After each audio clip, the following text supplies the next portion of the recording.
So I've got y equals -3 sine of -2x plus pi over 2.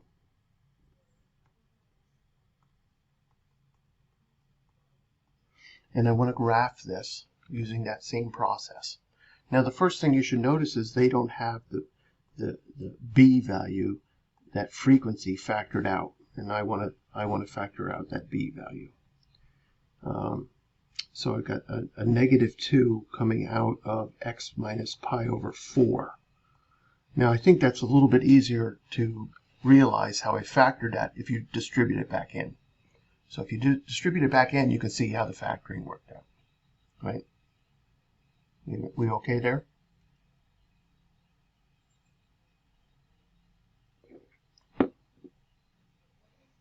Okay, Grace, thank you.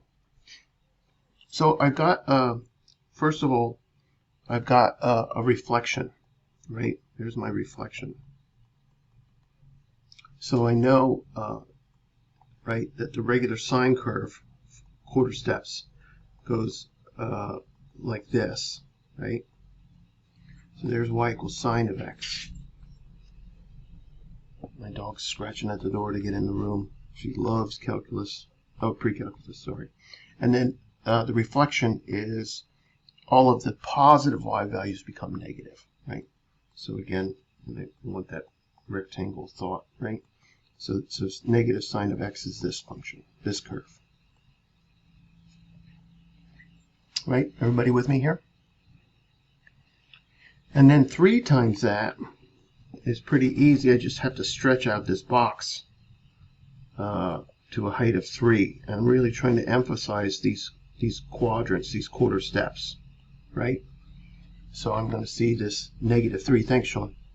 This -3 is going to hit these points, right? So this is y equals -3 sine of x.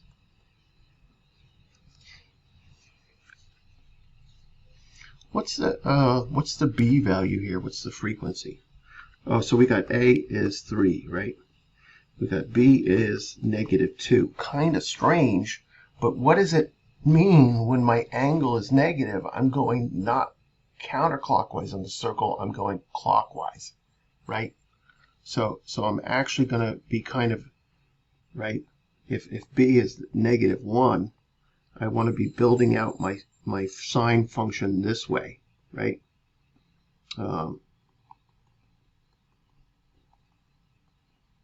So you can see that same picture, right, but shifted left. So I'm actually going backward around the circle, right? Does that make sense at all?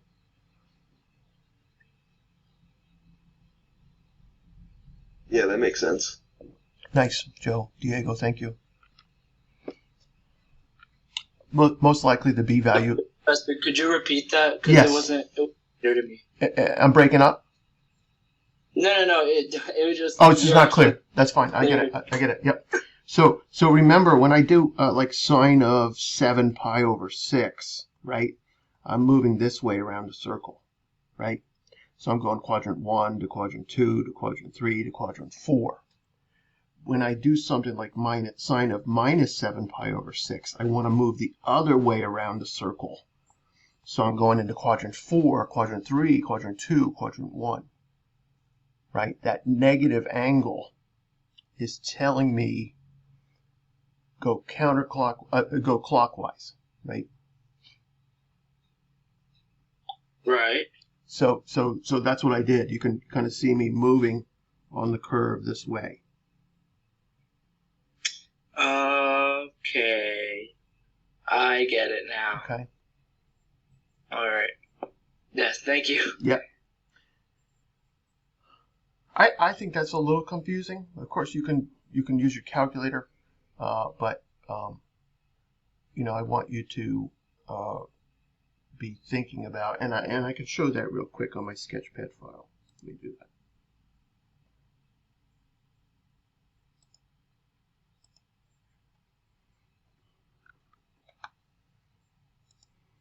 I most likely will just do a positive b value.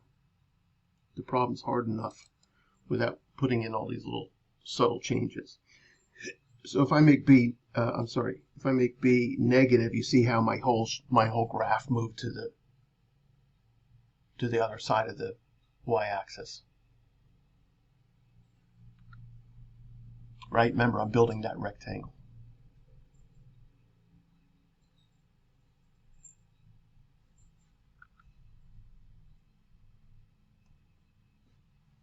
Nice. So we want to look at where is my start. So c is pi over 4, right? We agree? Yeah. And I want to think about my quarter steps, right? So I got to get the period. So I take the, oh, I forgot my period before that, right? Period is 2 pi over b, so 2 pi over negative 2. So the period is negative pi.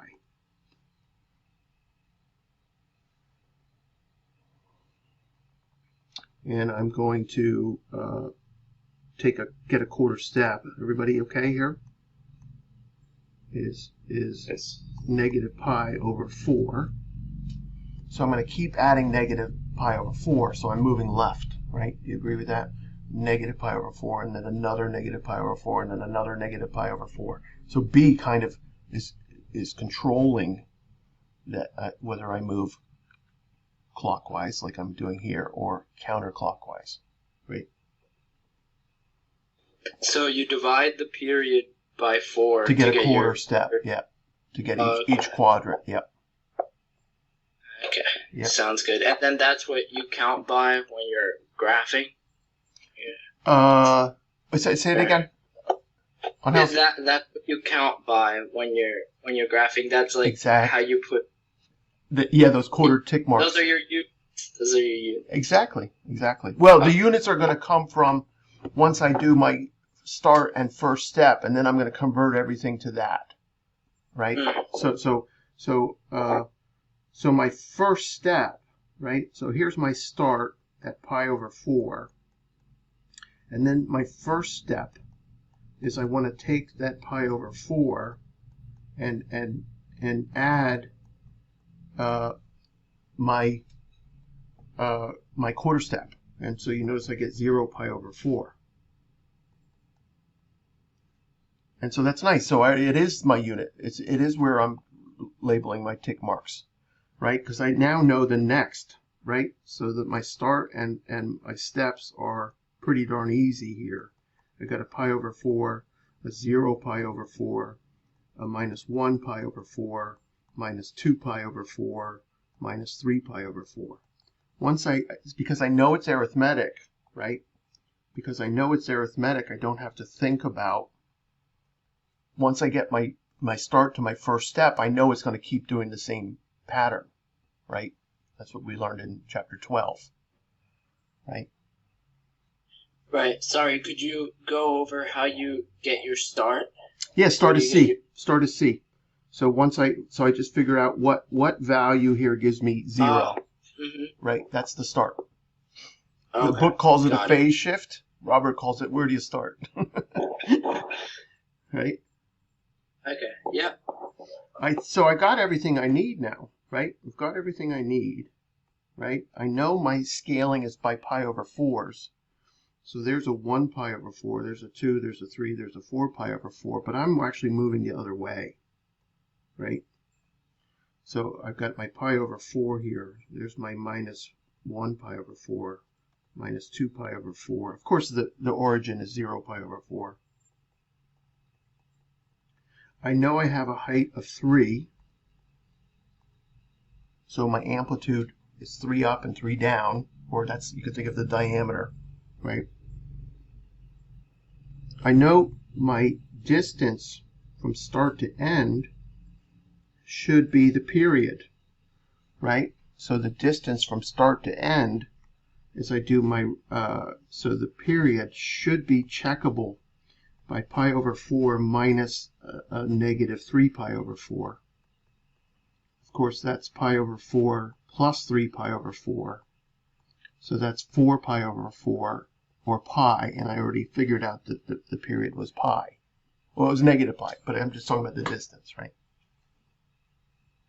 So I can see my upper part of my rectangle, the start and the end. Again, I'm starting on the right here, moving right, and I can see my quarter steps. Here are my quarter steps, and I'm pretty stuck on starting on the left, but I know it was reflection, so there it is. I mean, I'm cheating to start and move backward around the circle. I'm still fixated on just this thought process here, right? So once I know what the thing is going to look like, I don't have to hyper process. I know this is the curve.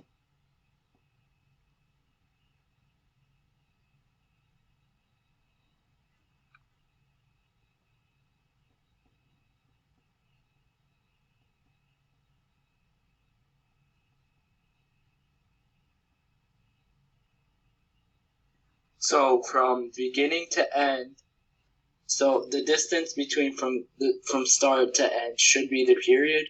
Yes. Okay. Yeah.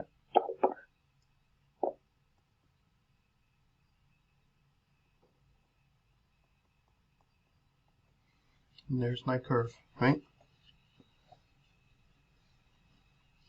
So I guess labeling the curve, labeling the quarter steps is fine with me. The book asks for a little bit more. It asks you to label all of the asterisks, but I mean they're pretty obvious, right?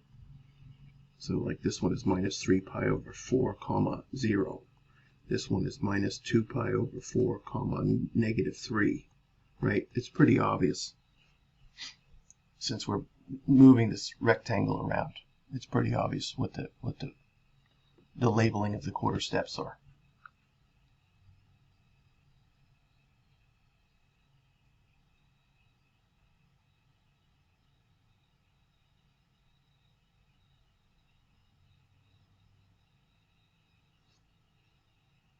Sean, that's not the problem we were working on.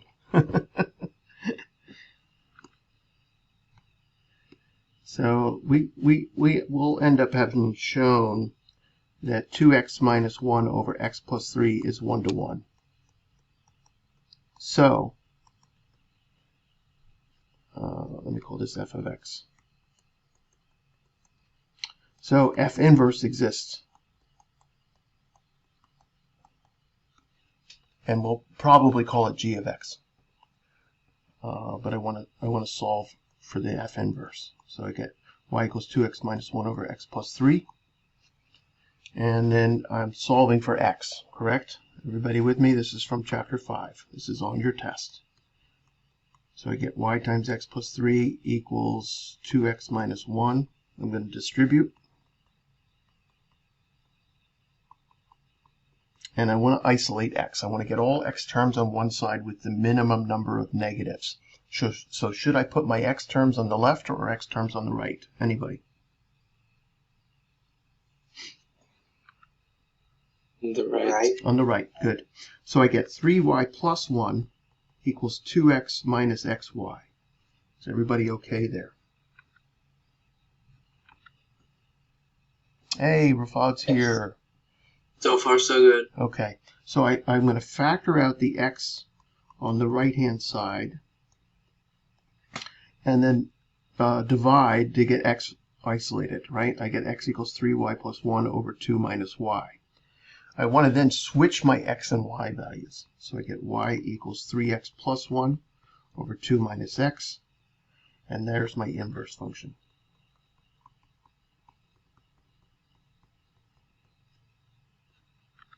And I can call that g of x. Because what am I going to ask you to do? This is going to be your third question on this test. Wow, all 20 students here. I'm psyched. There's 3, there's 4, 8, 12, 16, 20. All students here. This might be the second time this semester. I can change that. Yeah, so go ahead, Joe. See you later. So I've got the function, right? The original function. I've got the inverse function. From the original function, I can get the domain, and I get x is not -3. And from the inverse function, I can get the range. So the domain of the inverse function is x is not 2. So for the range, it's y is not 2. Right?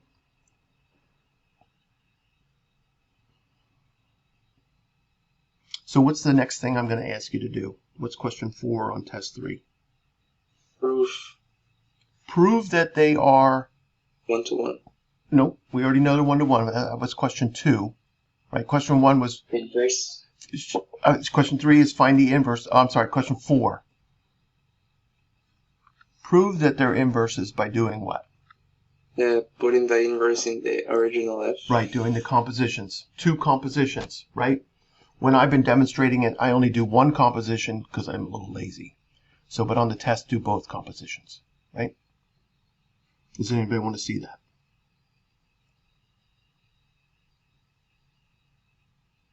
Professor, I have a quick question. Yes, Grace. The domain and range that you stated there, is that for f or for f inverse? For f. And so, Okay. and the domain for f inverse and the range for f inverse are also obvious, right? The domain for f inverse I can get from here or from here. It's x does not equal 2. And the range is y does not equal -3. So you can see they're just switching, right? Remember, inputs becomes outputs, vice versa, right? So start with y equals, find x equals, and then rename them. Basically switching x and y.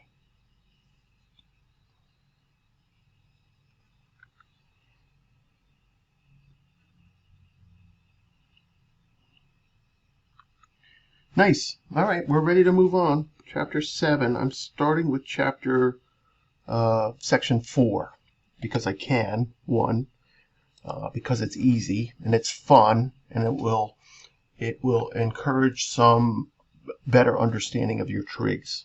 Okay. And so I know you could be a little nervous about starting new material here, but I don't think it will hurt. In fact, I think it's good for you. So in chapter 7, you see our little list here. I've got the inverse trigs in 2 sections because it's complicated. And so we're taking that, you did inverse trigs in 098, but we're taking it to the next level, right? We're taking it to a college math level. I guess if you were going to an AP calc course in high school, you would have this same level of a pre-calc class, right?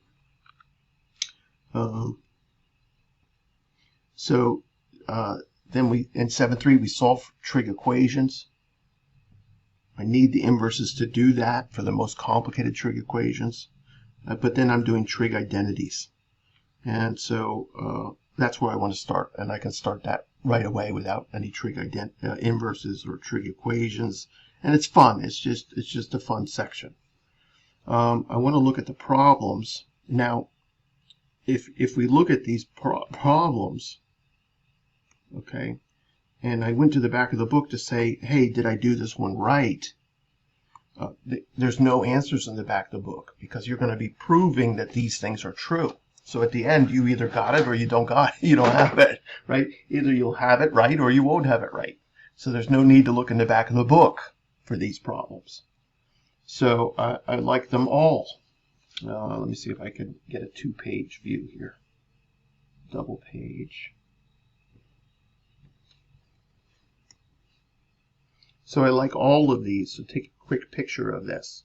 All the way from number 21 to probably 90. Yeah, 95. Most likely everything coming from problem 21 or problem 39 to 89. Most likely that's where I'll pick a couple problems from for test 4. And test 4 is after Thanksgiving, which is nice because you're going to be able to enjoy your Thanksgiving. I know a lot of teachers will cram right before Thanksgiving. And so we're going to have this test done and just be practicing chapter 7 and 8 over Thanksgiving break. And if you keep up with our classes, you should be able to give yourself a nice break. And I know, there's always time that you need to catch up on one particular course or another. Hopefully not every course. But, if this is make or break for you, test 3 and test 4 are make or break for you, meaning you've missed a test or you've failed tests like under 30, you really got to be practicing and do better. It's going to be very hard for you to pass the final if you don't do any work and you fail every test. It's not realistic. So, did we get a picture of this?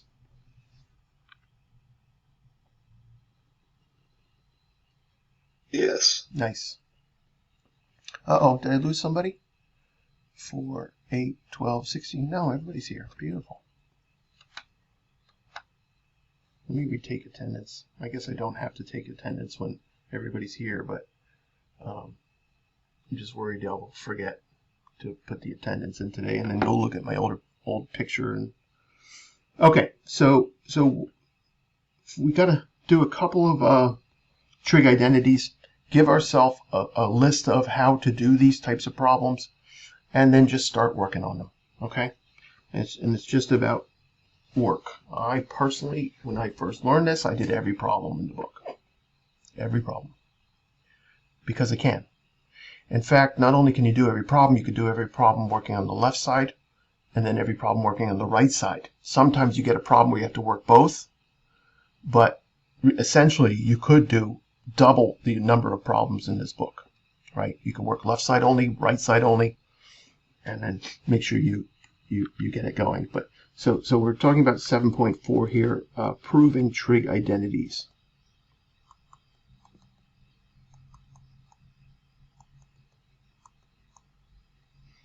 And I think the book calls it something else. Let me see what the book calls it. What does it call it? Establish. I'm reading in problem 21 to 100. Establish each identity. It's the same thing I'm doing. Show that it's true. It's a proof. Okay. So establish each identity is what the book's going to call it. What I think MathXL will call it. And I'm saying prove the identities. So I need some basic identities first, and we have a whole slew of them, right? We have sine of theta is what? Opposite over hypotenuse, right? We have all of those. So dot, dot, dot, right? We have an early tan of theta is also what?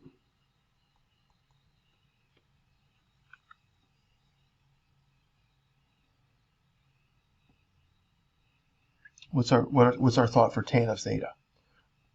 Sine over cosine. Sine over cosine is the one I'm hinting at. I already got the tan of theta here as what? Opposite over adjacent, right? So meaning all of these guys based on my triangle are here, all 6 of the trigs, right? So, but now I'm thinking about, all right, more details. Well, I know that tangent of theta is cos of theta.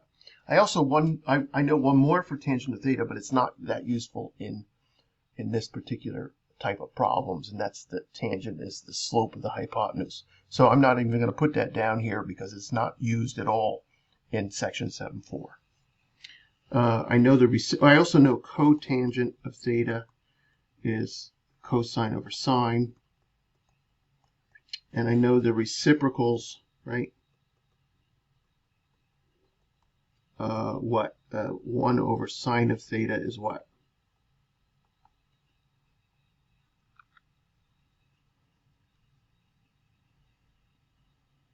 Cosecant. Yes, cosecant theta. Nice. So dot, dot, dot, all of those, right? So for example, in that list is 1 over tan of theta right? 1 over the tangent of theta is cotan of theta.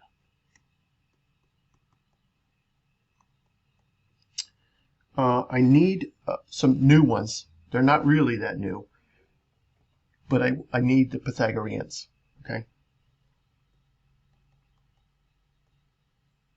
And all you need to know is the first one. So reciprocal identities, right?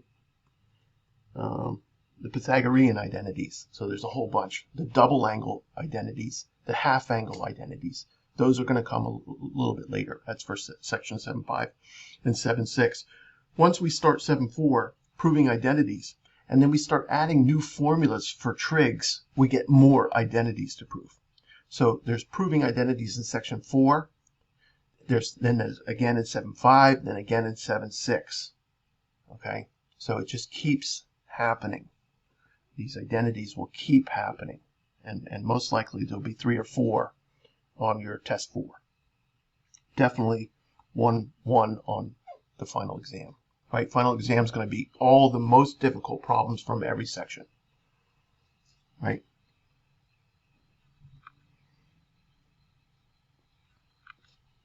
So Pythagorean identities, I need one first, and then the rest will follow. And I need to know that sine squared theta plus cos squared theta equals 1. And that one I'm going to prove, and then from there I'm going to get 8 other identities. So this is the only one I have to have memorized, okay? Because the rest I can derive, right? Derive meaning start somewhere, mathematically get to somewhere else, right? It almost sounds like drive, but it's derive. Like when we have a quadratic, we can get the quadratic formula by completing the square, right? So you've seen derivations before. So this Pythagorean theorem, I should prove. I can prove it many, many ways. All right. But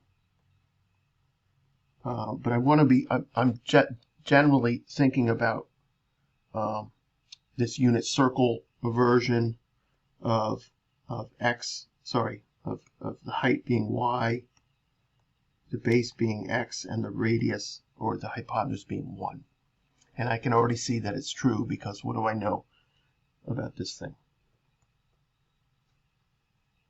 Remember, it's a these are Pythagorean identities, so what do I know about this one?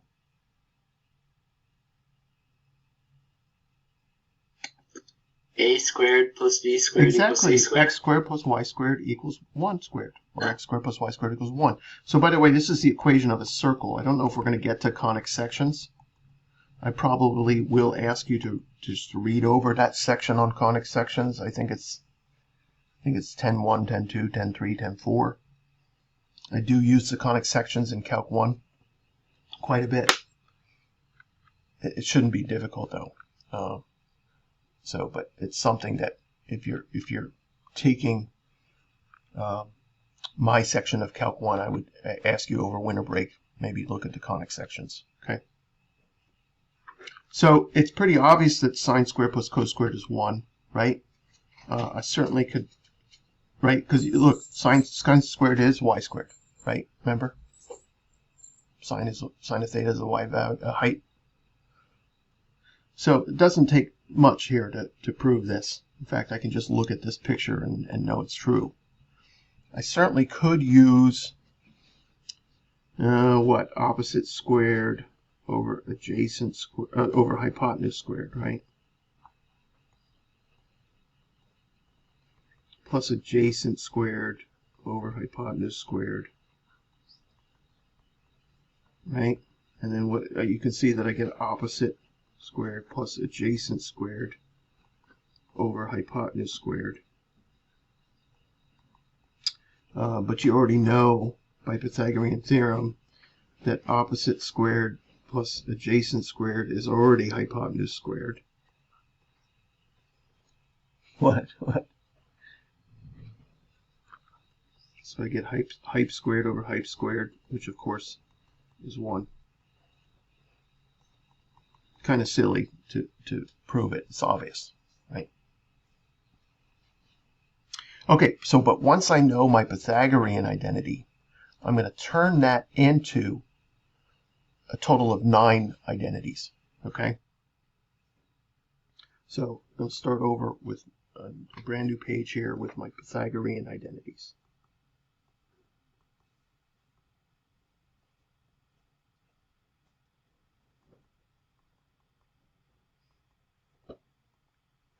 And my first one is sine squared theta plus cos squared theta equals 1. So now I have 3 terms there. We agree with that? I've got a sine squared term, I've got a cos squared term, and I have a 1. So 3 terms. And so the whole idea is that I want to solve for every term. So right now it's solved for 1. I also want to solve it for sine squared. I also want to solve it for cos squared. So if I solve this for sine squared, I just have to move the cos squared over to the other side. And there's my second Pythagorean identity. Sine squared is 1 minus cos squared. And if I solve it for cos squared, I'm moving the sine to the other side, right? And I get cos squared equals 1 minus sine squared. So from that first identity, I actually will derive it into 2 others. So there's 3 Pythagorean identities. Is everybody okay here?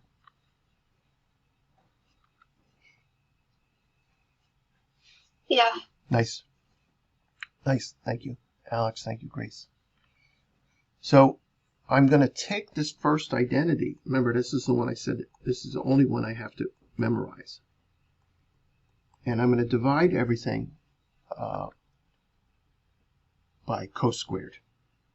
So now I'm going to take this sine squared theta plus cos squared theta equals 1, and I'm going to divide every term by cos squared. This is going to generate for me another Pythagorean identity, and from there I'll turn it into 2 others as well, just like I did with the first box, right? So what do I get here? I get sine squared over cos squared is tan, right? So tan squared plus 1 is equal to what? What's 1 over cos squared? Secant. Yep, secant squared, right? So there's my fourth Pythagorean identity, and I'm going to turn that into 2 others by solving for each variable. So right now it's solved for secant. What if I solve for tangent? So if I get tangent of theta, I end up getting secant squared theta minus 1. And if I solve for 1, I get secant squared theta minus tan squared theta. And there are my first 6 of 9 Pythagorean identities.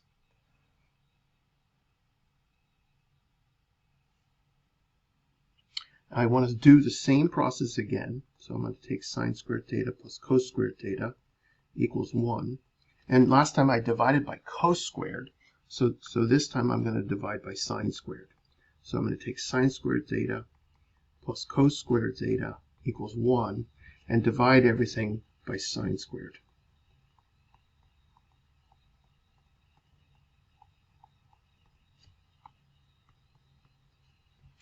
So I get 1 plus cotangent squared theta equals cosecant squared theta. And from there, I get 2 others by isolating or solving for each of the terms. Right now, it's solved for cosecant squared. I can solve it for cotangent squared, and I get cosecant squared theta minus 1. I can solve it for 1, and I get cosecant squared theta minus cotangent squared theta. And there are all of my 9 Pythagorean identities. Again, I only had to memorize 1, the rest I can derive.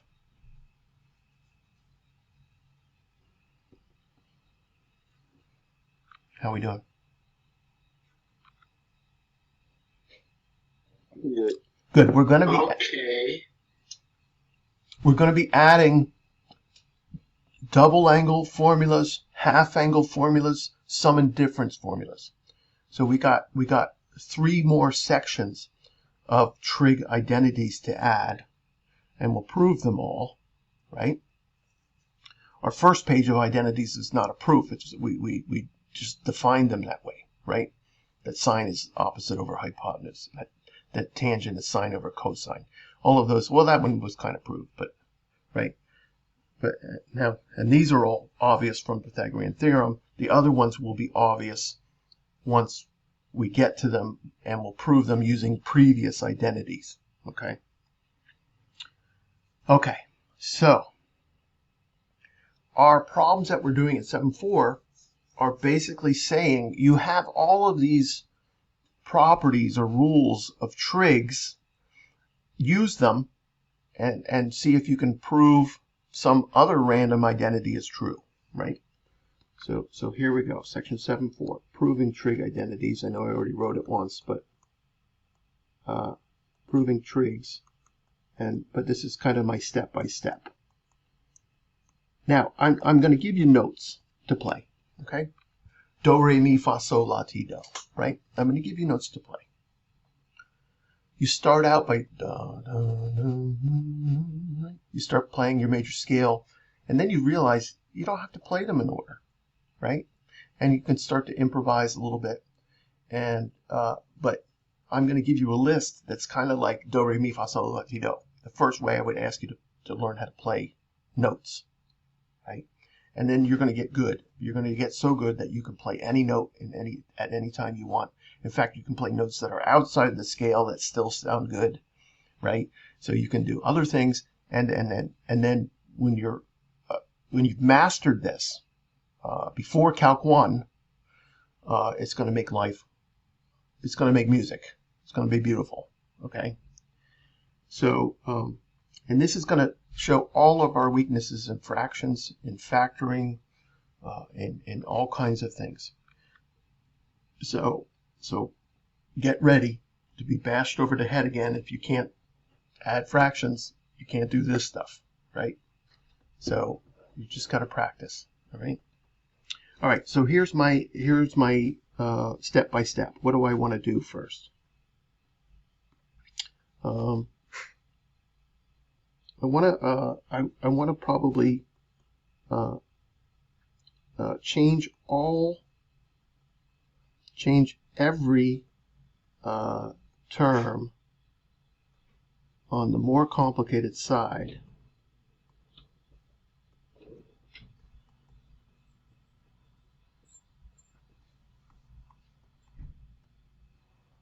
to sines and cosines. Now, you don't have to do this. When you're really good, you can skip this step. You can do the identity without changing things into sine and cosine. What's the matter? Hold on a second. What's the matter, E? No. What? Okay.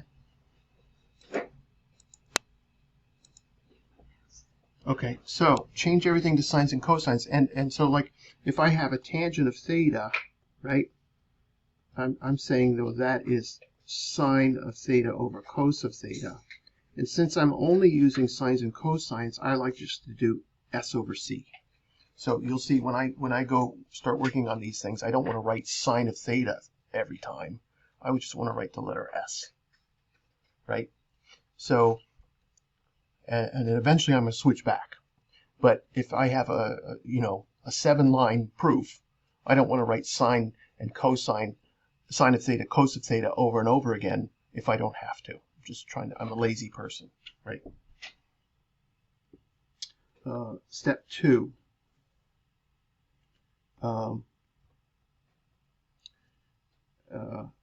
Maybe not even step 2, but important note. Work on one side only. So meaning, usually we could add the same thing to both sides or cross multiply. I can't do that anymore on these. And it's a dumb rule. But there's a subtlety to multiplying by a variable in a sense that you could lose a term. I don't want to talk too much detail about that, but all I'm saying is pretend you only have one side of a problem. So you just kind of simplify that, simplify that, simplify that, simplify that until you get a match on the right-hand side. So we say work on one side only, and the trick is to use the more complicated side.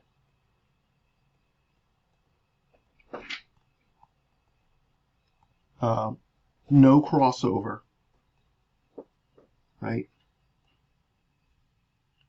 until you get a match, until the two sides match.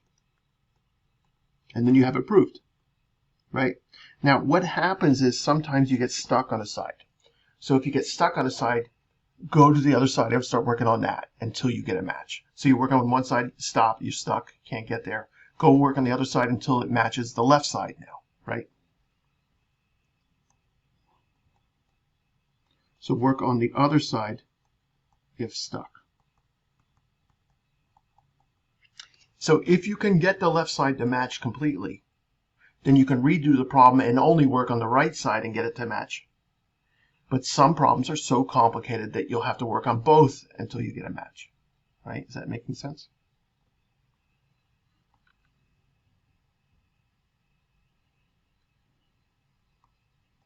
Try the following.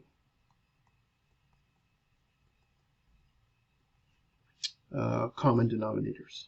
There's our fractions. Factor, right? So if you see sine squared minus cos squared, you know that factors, difference of squares, right? Pythagorean identities.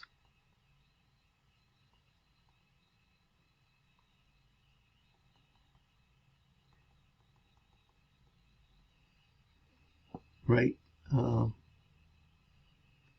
So, and the trick there is you're going to see one plus or minus a trig squared. Right? If you see 1 plus or minus a trig squared, you're thinking Pythagoreans, right?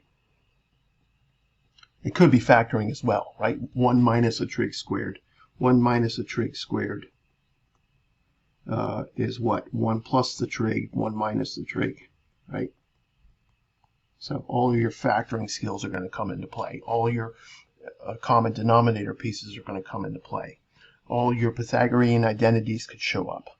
We might have to also use a conjugate, right?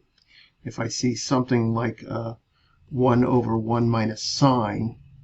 So when I see a 1 plus or minus a trig, I'm thinking conjugates. So if I see 1 over 1 minus sine, I would do something like 1 plus sine over 1 plus sine, right? Multiply by 1, and then what do I get? I get a 1 plus sine upstairs, and then 1 minus sine squared downstairs. And of course, 1 minus sine squared is what? We just did it today. What's 1 minus It's cos squared? Yeah. So if I see 1 minus a trig or 1 plus a trig, and I'm dealing with fractions, it could be a conjugate. Now there are other things here that I probably are just not remembering. So I'm doing ... because I might come back and add something to this list. Okay.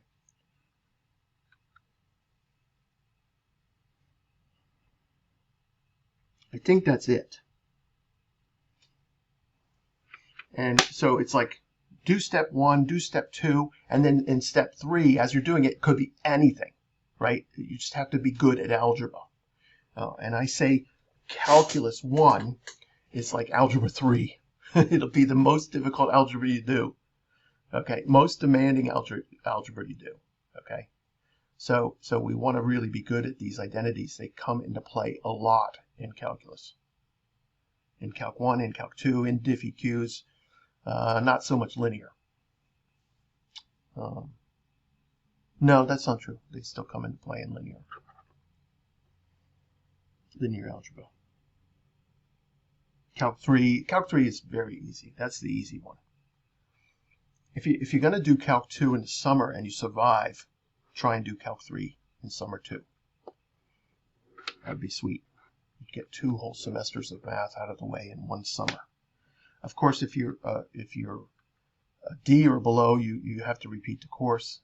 If you're a C student and you struggled, I don't know if taking Calc 2 in the summer is the way to go. It's very fast and very dense. I wish. Oh no, you're going to be good, right? So you're going to be taking. Oh no. All right, you're going to take Calc 1 in spring, and then summer would have to be Calc 2. So I think there's one on Rockville that's longer than 5 weeks, but the one on Tacoma Park is 5 weeks. I don't know why they do that. It's horrible. Horrible for you. Okay. All right, let's do some problems. These are fun. I promise. Right, I could just be a super nerd, of course, thinking that they're fun. And then you'll just be miserable. But if you're going to be an engineer, if you're going to be a computer science person, we're asking you to do this stuff. Of course, the computer scientists have a nice way out. You can skip all this academic stuff and just go hack into some website or create a piece of software, and you've made it. Engineers have a little bit more difficult time in that you kind of have to. There's no workaround in the engineering field. And the rest of us bio and chemistry majors, we just have to get through Calc 2 and then forget it all.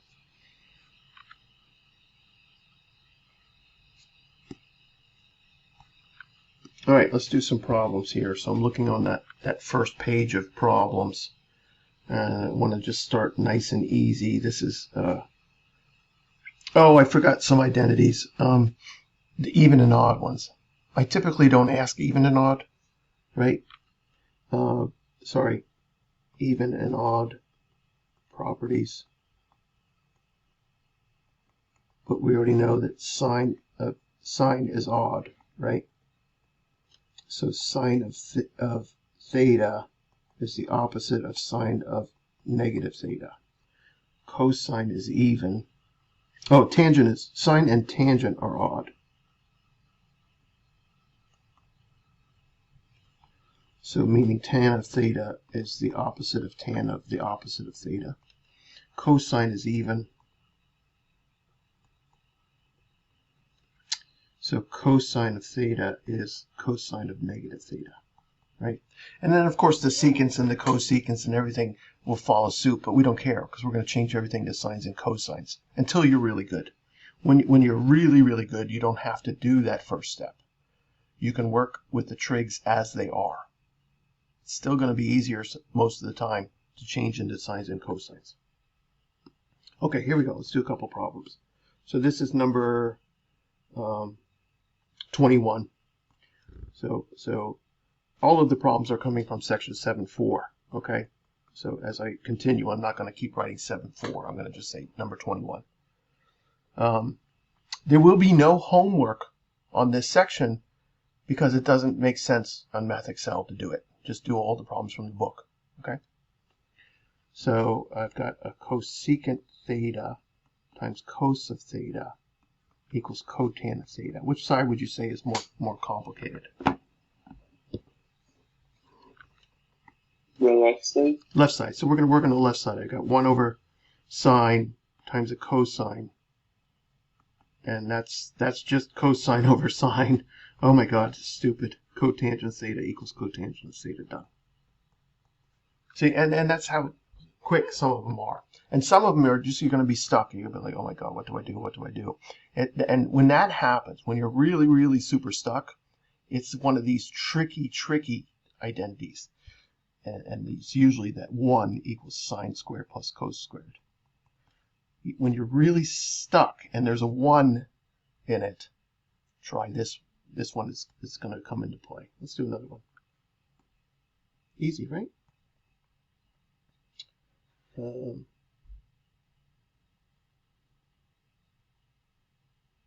This is number 33.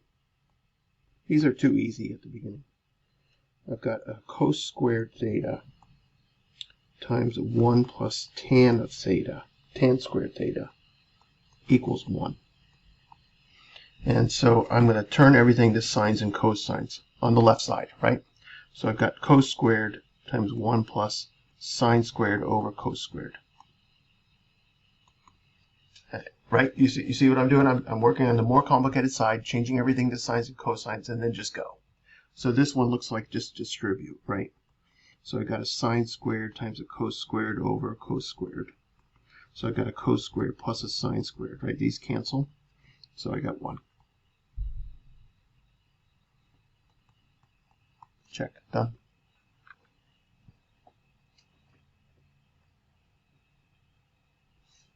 And there you can see the start. If I started on the right there, what's the only thing I can do with 1? Sine squared plus cos squared, right? So it's a fun little game for sure. Let's see. This is 39. Now let's jump to like 54. Let's go to 54. How are we doing? We okay? For the most part. It's a lot to remember, but yeah. No, nothing to remember. The only thing to remember is sine squared plus cos squared is 1. And then everything else can be derived.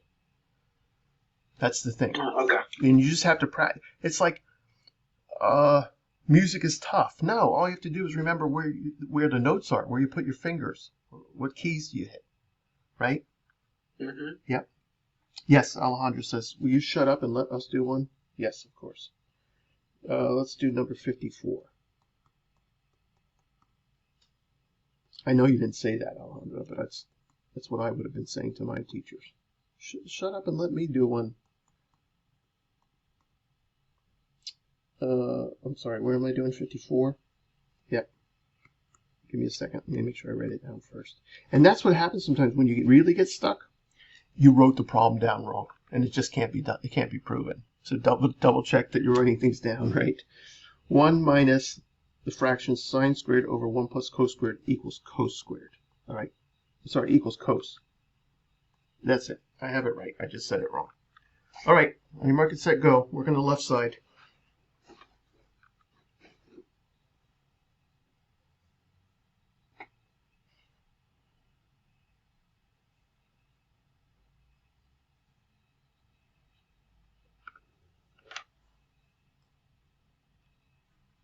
And a key, I know I can't shut up. I don't know what my problem is. A key is whenever you have more than one fraction, you try and get a single fraction.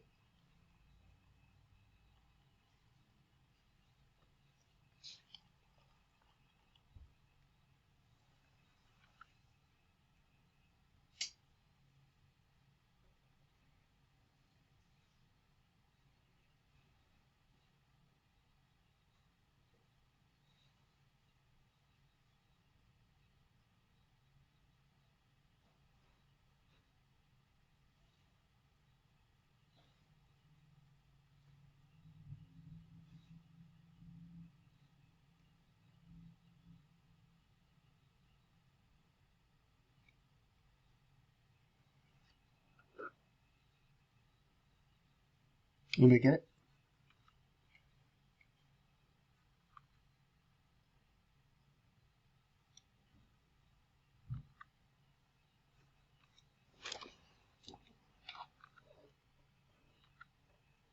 Don't worry, I'll give you another one to solve. This one's a little tricky, I guess.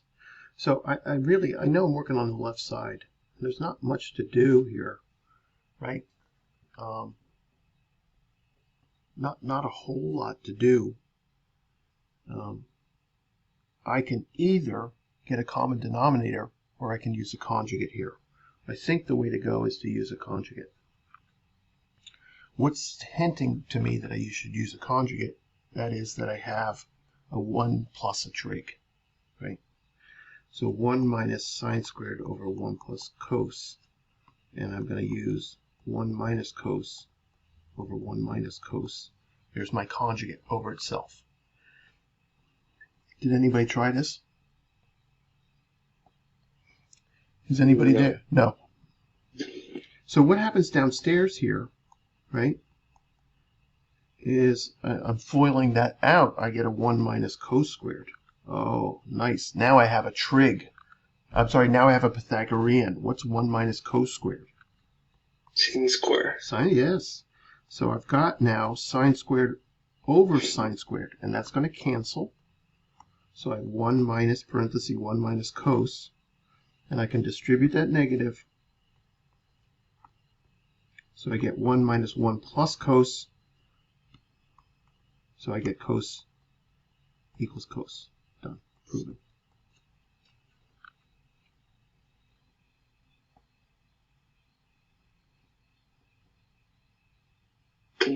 can you explain how you use the conjugate?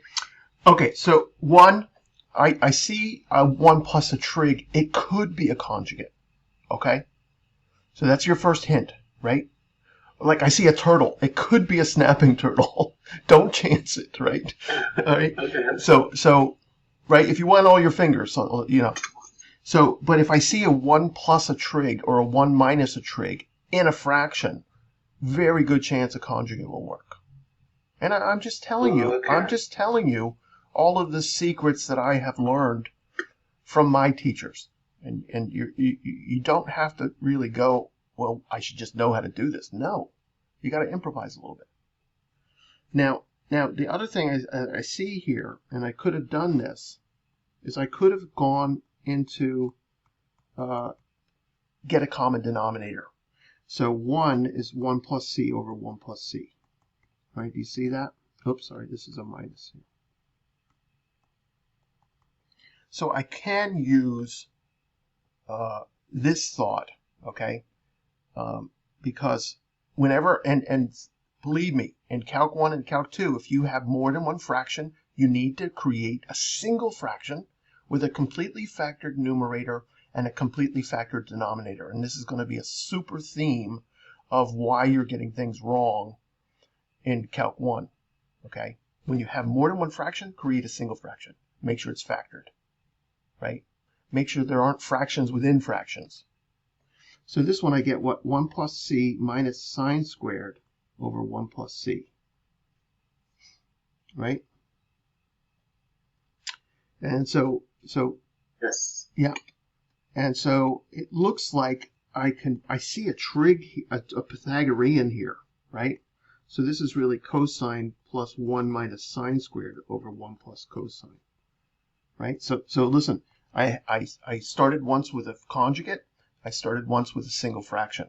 And I'm going to get there. This one takes a little bit longer. So 1 minus sine squared is cos squared.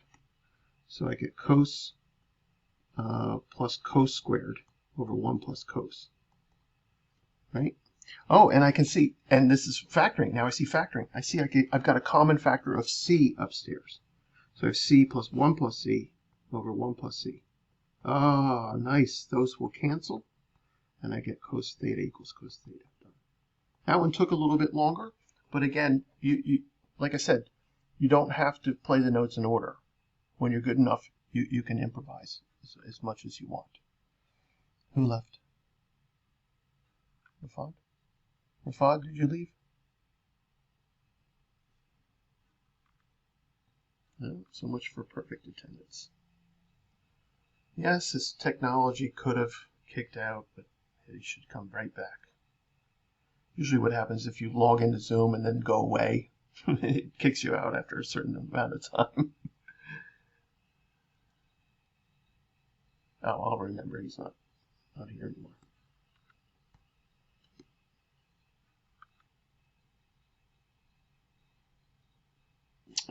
Okay. Let's do another one, and I'll give you time to try first, okay?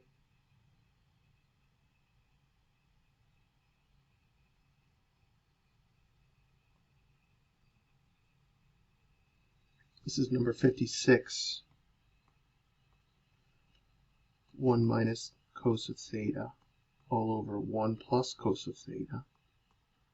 So possibly thinking of conjugates there, equals cosecant of theta. Oops, cosecant theta. Sorry, my thetas are getting messy. 56 minus cotan of theta, quantity squared.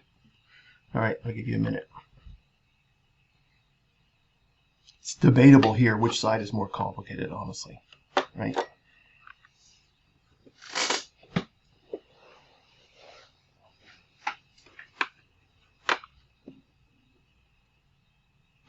So, okay, do we get to choose, like, Yes. which side we work on? Okay. And remember, I'm saying do every problem starting on the left, do every problem starting on the right. When they're more complicated, it's easier to do that, right? When one side is just a 1, it's really hard to do that. See if I can get the appropriate music here.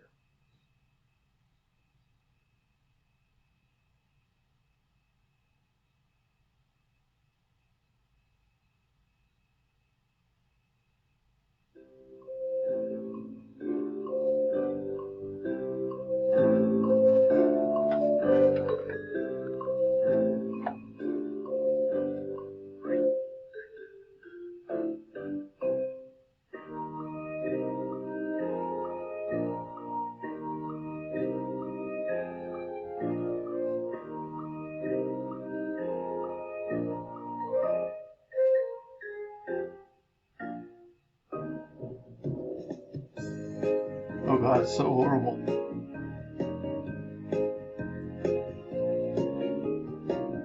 Is this like from the 50s or what? Yeah, I think that's how old the TV show is. 70s or something. I know, I'm making it hard for you to concentrate. I'm sorry. I'll shut up. Okay, who got it? Stop. Who got it? Not even close. I'm still working on it. I think I'm going right hand side on this one.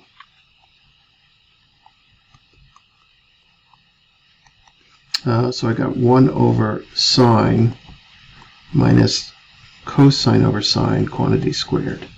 So I'm going right hand side here. Oh, well, it looks like I have 1 minus cos over sine quantity squared. Oh, it's pretty easy. So I've got 1 minus cos quantity squared over sine squared. And I know sine squared is 1 minus cos squared.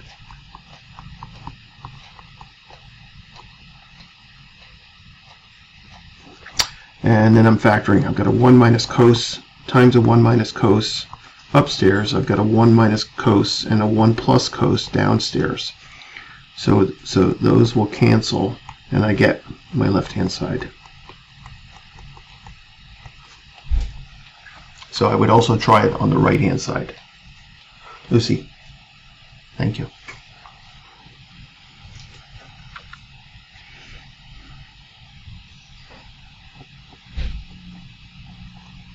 So there's one that you could get stuck on one side, and you have to start working on the other, right?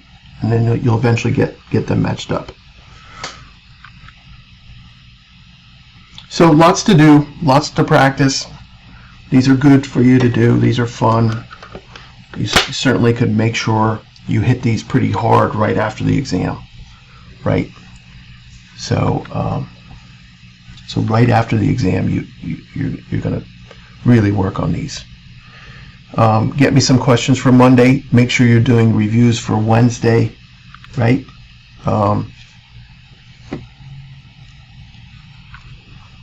That's it. Have a good day. Have a good one, Professor. This weekend. Thank you. Nice Yes. weekend. Happy Friday. Happy Friday.